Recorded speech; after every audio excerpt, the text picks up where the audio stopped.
Letter लिखा था कि हमें जहर दिया जा रहा है डिनर में। आप क्या कहेंगे पूरे मसले को लेकर, क्योंकि यूपी सरकार और बीजेपी और लोग सवाल उठा रहे हैं। देखिए, ये एक बहुत सवालिया निशान है, क्योंकि अगर पिछला रिकॉर्ड देखें तो अभी पिछले साल अतीक अहमद और अशरफ को भी शायद इसी तरह से पुलिस कस्टडी में जो है उन्हें मारा गया। उससे पहले शहाबुद्दीन, और जब अशरफ और अतीक को मारा गया था तो कहा गया था कि अगला नंबर मुख्तार अंसारी का, और वो अगला नंबर जो है वो प्रूफ हो गया है। हमें ये सबको ये पता था कि अगला नंबर चला रहे थे अप्रैल में अतीक, मई में मुख्तार अंसारी, इस टाइप से। तो पहले से ये सब चीजें शायद एक्चुअली ये चीज़ें सब प्री प्लान थी, क्योंकि हिंट तो सबको पहले ही मिला हुआ था कि अगला नंबर मुख्तार अंसारी का है। जिस तरह से अब जो अगर नेक्स्ट नंबर देखा जाए तो वो आजम खां का है, और ये लोग चाहते हैं कि जितने गद्दावर नेता हैं, जो मुस्लिम नेता हैं, उनको जो है हटा दिया जाए रास्तों से, ताकि इनका रास्ता साफ हो जाए। आप सोचकर देखिए, जो ये लोग जो कट्टरपंथी कर रहे हैं, इनको मुसलमानों से इतना डर लगता है कि ये चाहते हैं कि ये उनको जिंदा तो उनका मुकाबला नहीं कर सकते। लेकिन अगर मेरा ये सवाल है कि अगर इनके अंदर हिम्मत है, जो कट्टरपंथी दिखा रहे हैं उनके अंदर हिम्मत है, तो जाकर मुख्तार अंसारी की लाश को सिर्फ छू कर आ जाएं, मैं तब मानूंगी ये बहादुर है। ये लोग इतना डरते हैं, ये मुसलमानों की लाशों से भी डरते हैं, और ये एक पुलिस कस्टडी में क्यों होता है? आपको याद होगा कि एक बार संसद में जो यूपी के सीएम हैं योगी आदित्यनाथ, उनको भी माफिया कहा गया था। तो क्या उनके खिलाफ कोई केस हुआ अभी तक? क्या पुलिस कस्टडी में उनको लिया गया? नहीं लिया गया। क्यों? क्योंकि जिस दिन सरकार बदली, उस दिन जिस तरह से आज शहाबुद्दीन, अतीक अहमद और ये मुख्तार अंसारी को माफिया बना दिया गया है, उसी तरह से एक दिन कटघरे माफियाओं की लिस्ट में योगी आदित्यनाथ और जो भी एक्स्ट्रा सो कॉल जो भी कट्टरपंथी वाले लोग हैं, जो इस टाइम मुसलमानों को माफिया कहते हैं, उनका भी ऐसा ही हश्र होगा जैसा वो कर रहे हैं। लेकिन खुद योगी जी तो कहते हैं विधानसभा उसमें सदन में खड़े होकर कि माफिया को मिट्टी में मिला देंगे, तो फिर आप उन्हें कैसे माफिया हो जाएंगे? माफिया को मिट्टी में मिला दें? क्यों, आपको याद नहीं है वो रो रहे थे, उनको माफिया कहा गया था? तो आपसे कुछ टाइम पहले की वीडियो है, उनको माफिया कहा गया था तो वो रो रहे थे। वो मिट्टी में बेशक देखिए, मिट्टी में तो सबको मिलना है, माफियाओं को नहीं, आम आदमी को भी मिट्टी में ही मिलना है। लेकिन जब वक्त पलटेगा तो जो आज दूसरों को माफिया बता रहे हैं, कल ऐसा ना हो कि वो भी माफिया ही घोषित किए जाएं और इसी तरह उनकी भी मौतें हों। तो ये एक, और दूसरा हमें पुलिस कस्टडी पे सबसे बड़ा सवाल ये है कि पुलिस कस्टडी में ही ये चीज़ें क्यों हो रही हैं। मुख्तार अंसारी जो हैं, उन्होंने अब से 3 या 4 दिन पहले लेटर में लिखा था कि मुझे जो है स्लो पॉइजन दिया जा रहा है और मुझे लगता है कि मैं नहीं बचूंगा अब। क्यों? कहीं ना कहीं उनको आसार दिख रहे थे इस चीज़ के। उनकी बॉडी को 1 हफ्ते पहले से ही स्लो पॉइजन दे के उनकी ऑर्गन्स को डैमेज किया जा रहा था, और जिससे कल हार्ट अटैक अगर बंदे को पड़ता है वो अचानक पड़ता है, 6 दिन से नहीं पड़ता उसको, 6 दिन से कोई आसार नज़र नहीं आते। हार्ट अटैक इनिशियली एकदम से हो जाता है, ऑन द स्पॉट होता है। तो ये उनको अस्पताल ले जाया गया। वो अस्पताल ले जाना वो इसलिए था ताकि कोई भी जो इल्ज़ाम है वो पुलिस पर ना आए। लेकिन अफसोस की बात है कि हमेशा जो कुछ भी इस तरह के इवेंट्स होते हैं, एक्सीडेंट जो भी वो लेते हैं सामने आते हैं, वो पुलिस कस्टडी में ही आते हैं। आपने अतीक अहमद को देखा, पुलिस कस्टडी में हुआ। शहाबुद्दीन पुलिस कस्टडी में गए। अब ये जो है मुख्तार अंसारी, ये भी पुलिस कस्टडी में गए, और अब अभी भी जो आजम खां हैं वो भी पुलिस कस्टडी में है। ये अब हमें ये देखना है कि आगे होता क्या है। आप वकील हैं, तो जिस तरीके से शंका जाहिर हो रही है कि जहर दिया, आप भी अल्फाज यूज कर रही हैं, उनके परिवार का भी आरोप है, मीडिया में भी ये रिपोर्ट चल रही है, तो क्या इसको लेकर कोई कार्रवाई प्रशासन पे बन सकती है?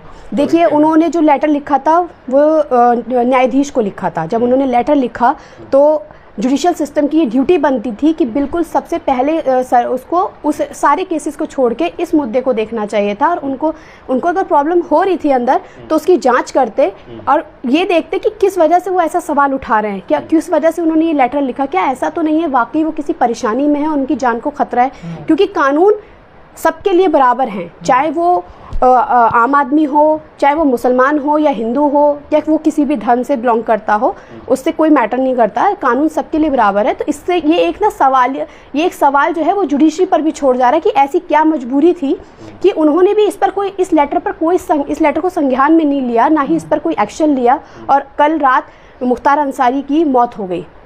लेकिन जिस तरह से मीडिया इस्तेमाल कर रही है अल्फाज माफिया, हालांकि उनके नाना ब्रिगेडियर रहे हैं, चाचा उस उपराष्ट्रपति रहे हैं, लेकिन लोग ये एमएलए भी रहे, विधायक भी रहे। मीडिया चाहती तो विधायक भी इस्तेमाल कर सकते थे, लेकिन लगातार माफिया कहा जा रहा है उनको। देखिए, मैं एक बहुत छोटी सी बात आपसे कहूँगी कि जाहिल आदमी को पढ़े लिखे आदमी की पढ़ाई से सबसे ज़्यादा डर होता है।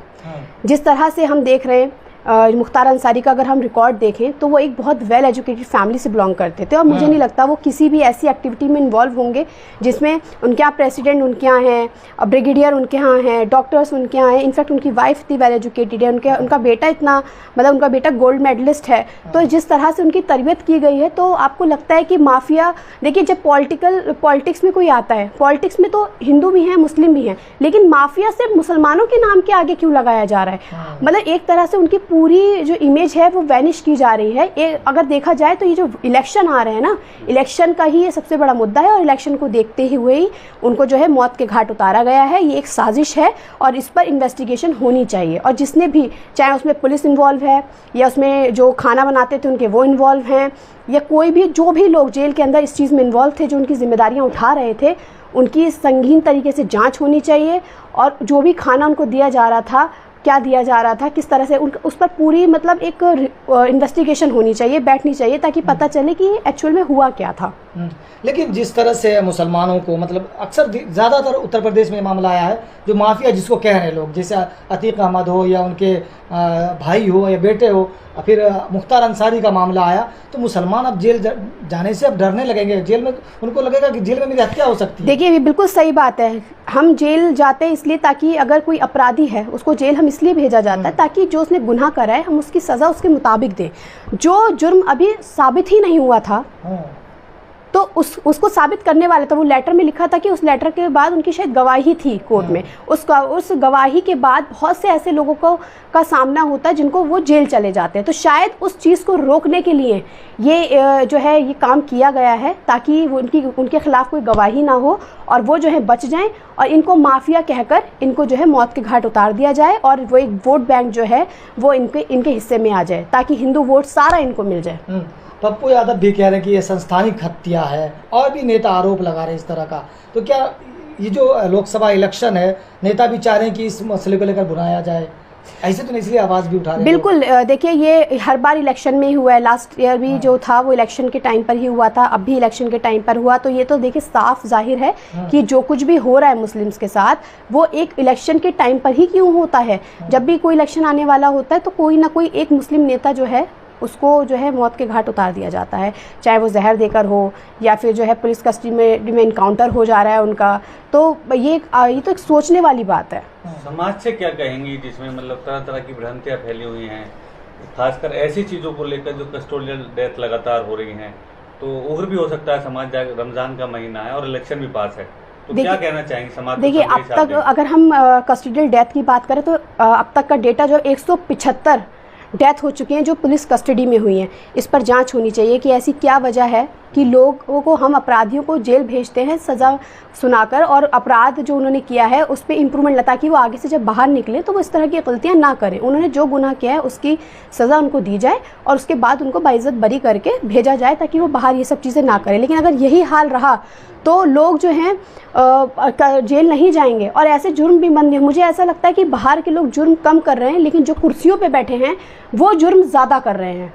आप रामपुर से ताल्लुक़ रखती हैं जी। आजम खां को लेकर सवाल उठ रहे हैं और आप अंसारी परिवार से भी हैं, मुख्तार अंसारी से जाहिर है, तो क्या कहेंगी आजम खां को लेकर जिस तरीके से सवाल उठ रहे हैं कि अगला नंबर हो सकता है एक का हो? देखिए हम सब जानते हैं कि आज़म खां जो है वो भी एक बहुत अच्छी फैमिली, बहुत पढ़ी लिखी फैमिली से बिलोंग करते हैं और एक बहुत क्या नाम है, पढ़ा लिखा एक नेता है जो कलम को अपनी ताकत बनाकर रखा हुआ था। तो उसको देखते हुए मुझे ऐसा लगता है कि अगला नंबर वाकई आज़म खां का है। क्यों? क्योंकि इनसे जो पढ़े लिखे लोग हैं वो बर्दाश्त नहीं हो पा रहे। एक्चुअली ये जहालत का टाइम है, जहाँ जाहिल कुर्सी पर बैठा होगा वो पढ़े लिखे लोगों की वैल्यू बिल्कुल नहीं समझेगा। उसको वो उतनी ही सोच का काम करता है जितनी उसकी सोच है। पढ़ा लिखा इंसान जो होता है उसकी सोच, हम पढ़ते लिखते क्यों हैं? हम पढ़ते लिखते इसलिए कि हम अपनी सोच को डेवलप कर सकें, हम जो है एक्सप्लोर करें चीज़ें, इसलिए हम पढ़ते हैं। हम और ये पढ़ते हैं, इन्होंने जो पढ़ाई करी है वो पढ़ाई करी है कुर्सी की, इन्होंने पढ़ाई करी है कट्टरपंथी की, इन्होंने पढ़ाई करी है धर्म के नाम पे राजनीति की, इन्होंने पढ़ाई नहीं करी इंसानियत की, इन्होंने कोई मॉरल नहीं सीखा, इन्होंने कोई ह्यूमैनिटी नहीं सीखी, इनको नहीं पता सोसाइटी में किस तरह रहा जाता है। और अगर आप नेता हैं, आप किसी कम्युनिटी के नेता नहीं हैं, आप अगर नेता हैं तो आप हर धर्म के नेता हैं, आपको सबको इक्वली लेकर चलना है। मैं ये नहीं कहती कि अगर मुस्लिम गलत कर रहा है तो मुसलमान को छोड़ के हिंदू पर आए, नहीं। अगर मुसलमान गलत कर रहा है तो वो भी गलत है, अगर हिंदू गलत कर रहा है तो हिंदू भी गलत है। जैसे कि आपने देखा कि बदायूं में जो केस हुआ था, 2 बच्चों को मारा था वो जावेद ने, तो वो एक गलत था। अगर उनको मारा गया है और जावेद ने मारा है तो जावेद को सख्त से सख्त सज़ा होनी चाहिए। हाँ, एनकाउंटर एक का हुआ है तो सज़ा होनी चाहिए उनकी। अगर एनकाउंटर हुआ है, उसने गलत किया है तो वो एनकाउंटर गलत नहीं है। ऐसे लोग जो मासूम बच्चों की जान ले ली वो गलत था। उन लोगों को क्या कहेंगे जो मुख्तार अंसारी की मौत पर जश्न मना रहे हैं, खुशियां मना रहे हैं, उन्हें क्या कहेंगे आप? देखिए, मैं उनके लिए तो यही कहूँगी कि आज आप जश्न मना लीजिए, मेरी मौत को हादसा बताने वालों। कल जब तुम्हारे साथ ही ऐसा होगा तो फिर मैं क्या लिखूँगी।